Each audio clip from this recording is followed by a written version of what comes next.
Olá pessoal, aqui é Débora Espadoto do Grupo Livros Mágicos e nós estamos lendo o livro Marco Zero do Joe Vitale. Nós vamos ler hoje o primeiro capítulo que tem como título Jogando Merda. Ele começa com uma frase do Dr. Ihaleakala, que é o Dr. Hewlett, que diz assim: não existe tal coisa como ego, apenas dados, dados, dados. Eu entreguei um manuscrito do Limite Zero ao editor durante o segundo seminário do Limite Zero realizado em Maui, no final de 2006. E foi uma época divertida para mim. O livro basicamente se escreveu. Eu o escrevi em 2 semanas, o que é surpreendente. Outros livros meus levaram meses e até anos para serem concluídos. 2 semanas para um livro, isso foi um milagre. E o Dr. Hewlett, o meu coautor, o aprovou após ler apenas algumas páginas. Ele disse assim: o divino está dizendo que está bom. E eu fiquei orgulhoso. E por que não? Eu não tinha ideia de que o pior ainda estava por vir. E durante aquele segundo evento, o Dr. Hewlett me disse que quando o livro saísse, iriam jogar merda no ventilador. E eu não sabia que ele estava se referindo, mas não me preocupei na hora. Eu me sentia guiado e protegido de alguma forma. Meu espírito se encontrava radiante e a minha confiança estava lá no alto. E eu continuaria a purificar. Nenhuma merda me perturbaria. Só que eu estava errado. Na primeira noite do seminário, pouco antes do jantar da apresentação e cumprimentos, eu recebi um telefonema zangado de uma autora e professora espiritual que eu idolatrava, e ela havia endossado o manuscrito do livro que lhe enviara, mas aparentemente não o tinha lido. Depois de fazer isso, fez algumas objeções, e uma das quais era o fato de eu tê-la incluído, embora sem identificá-la. Quando ela se reconheceu, ela passou a me odiar por isso e me ligou para ler o ato da revolta. Eu não tivera a intenção de ferir ninguém. Era uma parte que falava como que pessoas bem-sucedidas possuem um ponto fraco e atraem o caos. E eu a usei como exemplo, mas sem dizer o seu nome. E eu fiquei surpreso por seu rompante de revolta, já que frequentemente usava seus desafios de vida em seus próprios livros. Nos livros dela. Não era nenhum segredo, mas as pessoas projetam as suas inseguranças e significados em tudo, incluindo livros. E ela viu algo que ela não gostou. E em vez de assumir total responsabilidade pelo que ela viu, que é exatamente o sentido do Ho Oponopono e do Limite Zero, ela descarregou em cima de mim. Pelo fato de que eu era e ainda sou fã dela, isso a magoou muito. Então eu reescrevi parte do livro, excluindo essa parte, mas a dor permaneceu. Aí mais tarde, liguei para ela e resolvi a questão, mas fiquei abalado com tudo. Como que isso aconteceu? Se isso era o que o Dr. Hewlett previa, e o livro ainda nem havia sido publicado, o que vinha pela frente então? Se eu ao menos soubesse. Porque a merda foi claramente jogada no ventilador quando o livro saiu. Ela realmente começou a voar. E como eu mencionei na introdução, pessoas que nem tinham lido o livro, já que não havia sido publicado, o condenavam e também condenavam a mim. Diziam que eu tinha inventado tudo, tanto o Dr. Hewlett quanto a história de como ele havia ajudado a curar os pacientes do Hospital Psiquiátrico de Criminosos, os doentes aqueles do Havaí. E alguns condenaram o livro como sendo incompleto. Outros me criticaram por não revelar todos os segredos de um seminário Ho Oponopono. E eu fui acusado de tentar inserir meus outros produtos no livro. Alguns disseram que se o Dr. Hewlett fosse real, certamente ele seria louco. E foi no mínimo espantoso. Porque como um livro podia incitar tantas pessoas à explosão como dinamite, principalmente um livro não apenas escrito com amor, mas ensinando amor e perdão? Ao mesmo tempo, milhares de pessoas que leram o livro estavam se transformando. E eu recebia ligações, cartas, e-mails de gente verdadeiramente grata. Eles encontravam esperança, cura, salvação. E era gratificante, mas as flechas em minhas costas doíam. E ficaria ainda pior antes de melhorar. Eu tenho um amigo bem querido, um homem a quem dei consultoria, a quem assisti, ajudei e inspirei também. E ele vinha sofrendo financeiramente e tinha poucas habilidades comerciais online. Mas eu gostava dele, gostava da sua criatividade, do senso de humor e eu vi potencial para ajudar a trabalhar com ele. Eu dei tudo sem cobrar nada para poder ajudá-lo a se levantar. Então eu ajudei a criar um comércio online e uma mala direta. Ajudei-o com produtos de marketing. Eu pagava para ele me auxiliar com eventos especiais, mesmo quando eu perdia dinheiro para fazer isso. E ele ficava grato e demonstrava frequentemente, me dando um beijo no rosto ao sair, dizendo: Joey, eu te amo. Então, eu o convidei para ir à Rússia em 2009. E ele ganhou uma viagem de primeira classe e eu ganhei então companhia. Também concordou em me ajudar nas apresentações, porque falar por muitos dias pode ser exaustivo. E era uma situação em que todos estavam ganhando, embora ambos tivéssemos os nossos temores quanto à Rússia, por conta de todas as histórias de ataques nucleares que ouvimos quando éramos mais jovens. Então fizemos nossas malas, respiramos fundo e voamos para o outro lado do planeta. E a Rússia não foi nada de passeio, não. A agenda era cruel, quase torturante. No instante que pousamos, fomos levados diretamente a um programa de televisão em Moscou, sem tempo para tomar banho ou fazer a barba. E eu fiquei perplexo, sem palavras. Devido ao contrato, eu sabia que tinha que fazer tudo o que os russos me pedissem. Então, ok, fui ao programa de TV. E mais tarde, naquela mesma noite, autografei vários livros durante horas numa livraria. O itinerário foi implacável pelas 2 semanas seguintes. Embora meu amigo estivesse lá para me apoiar, ele frequentemente ficava em seu quarto e dormia, enquanto eu saía e continuava a falar, apresentar, dar entrevistas, autografar livros e tudo mais. E isso, no fundo, me incomodava. Eu ficava aliviado por ele descansar um pouco, porque ele merecia, mas até deixar a Rússia foi um inferno. Descobrimos que nossos vistos expiravam antes do final da nossa viagem.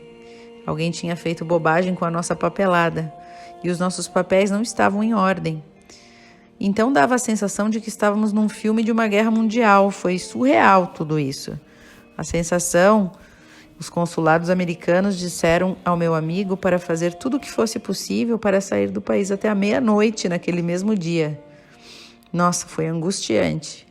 Nós fomos levados por estradas de terra, passamos por postos militares na Rússia, constantemente mostrando nossos passaportes e, finalmente, fomos deixados numa floresta na Finlândia, pouco antes da meia-noite, apenas alguns minutos antes de nossos vistos expirarem. E ainda tínhamos que ir a Helsinki e encontrar novos voos de volta aos Estados Unidos, que era um alto custo para mim. E o meu bom Deus... Não foi fácil. Mas isso não foi a merda de verdade. Uma vez que chegamos em casa em segurança, o meu amigo teve um tipo de surto. Depois de 72 horas de regresso, ele me mandou um e-mail com uma conta inesperada e totalmente fabricada referente aos 2 últimos anos. Tudo o que ele tinha feito de graça como meu amigo e por se sentir em dívida comigo estava discriminado tudo aquilo na fatura. E ele disse que eu lhe devia muito dinheiro, muito mesmo, e eu nem pude acreditar naquilo que estava acontecendo. Embora nunca tivesse feito parte do acordo em lhe pagar para ir para a Rússia, enquanto estávamos lá, eu disse que lhe daria algo, e nunca foi pago integralmente pelo meu trabalho no exterior, e nossos bilhetes aéreos de volta para casa me custaram $10.000 no último minuto. Mas o seu apoio na Rússia me ajudou a sobreviver ao que estava sendo exigido de mim. E como um presente surpresa, então, eu havia planejado lhe dar um carro que eu sabia que ele adorava. Mas a raiva que ele expressou a mim, menos de 3 dias após o nosso regresso, me fez parar na mesma hora. Eu fiquei pasmo, aquilo me abalou profundamente, e eu não consegui entender o sentido do seu comportamento. Então eu tentei encontrá-lo, tentei ligar para ele, deixei recado na secretária eletrônica e eu sentia que se ao menos nós sentássemos para conversar, nós poderíamos destrinchar o que estava tão errado. A determinada altura eu me ofereci até para apagá-lo, apenas para trazer paz ao nosso relacionamento. E zangado ele escreveu: esqueça. E ele continuou a extravasar, escrevendo coisas terríveis a meu respeito online. Secretamente escreveu para pessoas que eu conhecia, até meus funcionários, tentando fazer com que eles tomassem o seu lado contra mim. Suas atitudes foram maldosas, traiçoeiras e desleais em seu ímpeto sombrio de minar a minha reputação. Não há um meio de se recuperar inteiramente da dor dessa experiência. Foi como acordar e descobrir que o seu cônjuge foi embora ou morreu. Eu fiquei de verdade arrasado, traumatizado. Como é que o meu melhor amigo podia ter um comportamento tão diabólico e com tanta frieza, eu me perguntava. E eu não conseguia compreender aquilo. Isso era tudo por dinheiro? Ele estava jogando fora uma amizade, uma parceria profissional, um pacto espiritual, tudo isso por dinheiro? Onde estava a espiritualidade? Onde estava o Ho Oponopono? Que eu ajudara a aprender? Onde estava o seu coração? E a ironia é que foi por causa dele que eu me interessei pelo Ho Oponopono. Ele tinha lido uma história e visto um livreto e tinha me contado a esse respeito. E ele não fazia ideia do que era o Ho Oponopono. E eu que achei o assunto interessante e que quis saber mais. Então eu comecei a pesquisar a respeito de onde vinha aquela história. Quem e o que estava por trás daquilo tudo. E aí eu acabei conhecendo o Dr. Heulen e escrevendo Limite Zero. Pensei que o meu amigo entendesse os princípios da responsabilidade pessoal, do amor e do perdão. Afinal, eu paguei para que ele participasse do seu primeiro evento do Ho Oponopono. No entanto, quando ele se sentiu provocado, ou pelo trauma da Rússia, ou por alguma outra coisa, ele não assumiu responsabilidade. E me culpou. E foi além disso. No Ho Oponopono chamam esse tipo de retaliação de ino, que significa agir mal intencionalmente com raiva em mente. Raiva em mente, né? E é uma das transgressões mais pesadas que se pode imaginar. E é isso que ele fez comigo. Isso é uma merda e tanto, você não acha? Mas eu purifiquei. Olhei para o meu próprio envolvimento nesse drama, em nível energético, tentando entender como que eu havia atraído aquilo para mim. Sei que nossas vidas estão entremeadas, somos uma dança de energia. E nada acontece à toa. O meu amigo e eu estávamos compartilhando um programa, um vírus da mente. Fiz o máximo que eu pude para relembrar tudo que o Dr. Heulen havia me ensinado, até o ponto de saber que o único caminho é purificar. E eu comecei a sentir tristeza pelo meu amigo. Comecei a entender que de alguma forma ele tinha adquirido um programa que estava tomando a sua mente. Eu sabia que as suas explosões com a família e amigos... Eu sabia das suas explosões com família e amigos. Eu já estava vendo isso acontecer. Só nunca poderia esperar ver isso em nosso relacionamento. Ou ter isso direcionado a mim.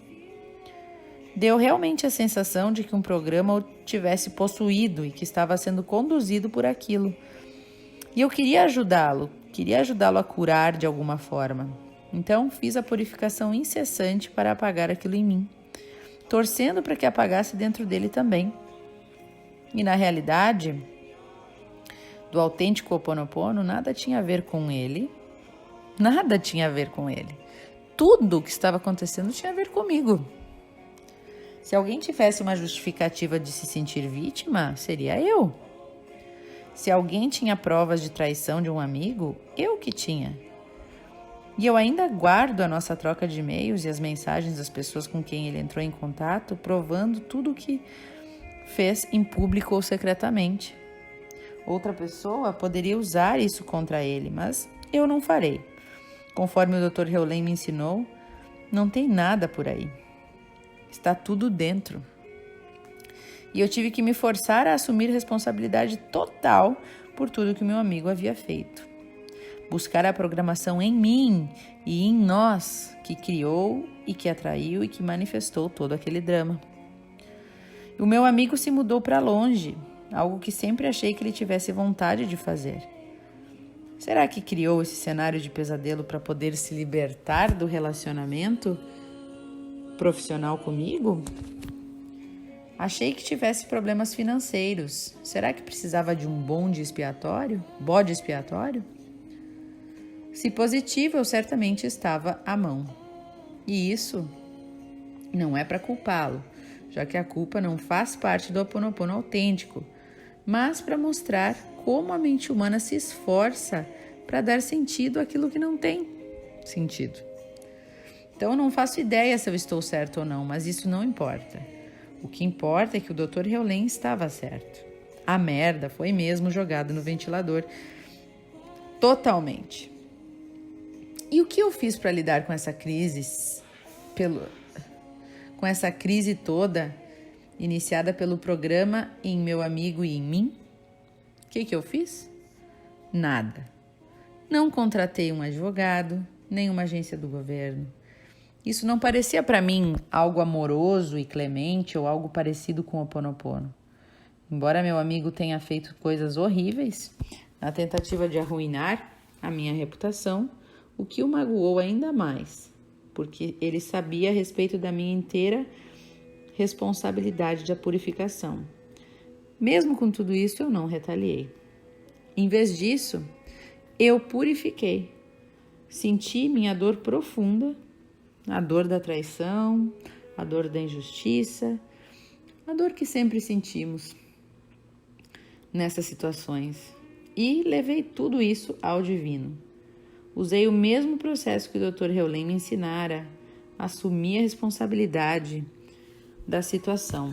E eu não disse nada negativo publicamente e só estou compartilhando a história agora com você por uma lição maior que virá num instante. Eu só trouxe o drama para dentro e foi onde o purifiquei. E também utilizei uma forma avançada do Ho Oponopono que irei compartilhar com você mais adiante neste livro.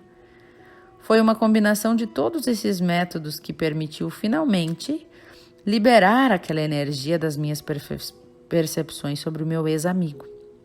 E aí, o drama cessou. Ele parou com a campanha difamatória e a poeira baixou e a vida prosseguiu. Os negócios continuaram como habitualmente, apenas sem ele em minha vida. Sinto falta do relacionamento afetuoso que nós tínhamos, mas prefiro ser livre a ser desvairado. O interessante é que ele entrou em contato comigo enquanto eu estava escrevendo este livro para me perguntar se eu dividiria a liderança de um evento do Ho Oponopono com ele. Seria um sinal de que a minha purificação teria funcionado e agora estávamos em paz? Sim, seria. Mas eu declinei a oferta. Ele era parte do passado e eu tinha purificado e aberto mão daquilo. Eu o amo, eu o perdoo e eu lhe desejo muito bem. Mas sigo adiante. Bom, vamos ver qual é a melhor lição disso tudo. Qual é a melhor lição aqui? Por favor, entenda que nada desse drama foi culpa do meu amigo e nada foi culpa minha. Ninguém deve ser culpado. A causa foi um programa. Isso é o essencial ao que se ater. E eu assumi total responsabilidade pelo programa que tomei consciência em mim mesmo. Conforme eu me purifiquei daquele programa, a situação se resolveu. Essa é a primeira lição a se obter. É o motivo para que eu tenha dividido essa história com você. Até para autores e gurus, tudo se resume à prática do Ho Oponopono para purificar programas, lembranças e outros dados, para voltar ao estado de amor puro. Com o Dr. Heolen, como ele mesmo costumava dizer, só estou aqui para purificar. Como você vai aprender neste livro, a vida sempre irá lhe apresentar desafios, e essa é a natureza da vida. O passe livre para sair da prisão é a prática do Ho Oponopono. À medida que você disser as 4 frases, eu te amo, sinto muito, por favor, me perdoe, obrigado, você apaga os programas e crenças dos quais não tem consciência, facilitando a sua aventura pela vida. Quanto mais você purifica, mais dados são apagados e mais perto você chega da divindade ou do zero. Mas é realmente tão fácil assim? Será? Sempre funciona todas as vezes? Por que a vida frequentemente parece ficar pior antes de melhorar? Você já parou para se perguntar? Então, se você quer saber essas respostas, fique comigo e vamos mais fundo nesta aventura. Então, pessoal, um pouquinho mais longo hoje, né? O capítulo 2, mas eu quis encerrar ele para não perder o fio da meada. Ele bastante negativo no início, né? Até assim, me cansa um pouco ler coisas negativas, vocês podem até sentir. Mas eu achei interessante ele contar essa história até para ele perceber isso aí mesmo, né? Que tudo que está acontecendo na vida dele, ele não é vítima. É ele que está atraindo, é ele que tem o programa e ele que precisa purificar. Não tem nada a ver com o outro, tem tudo a ver com a gente mesmo. Então, acho que essa é a lição deste capítulo. Desejo a vocês ótimas reflexões e até o próximo áudio.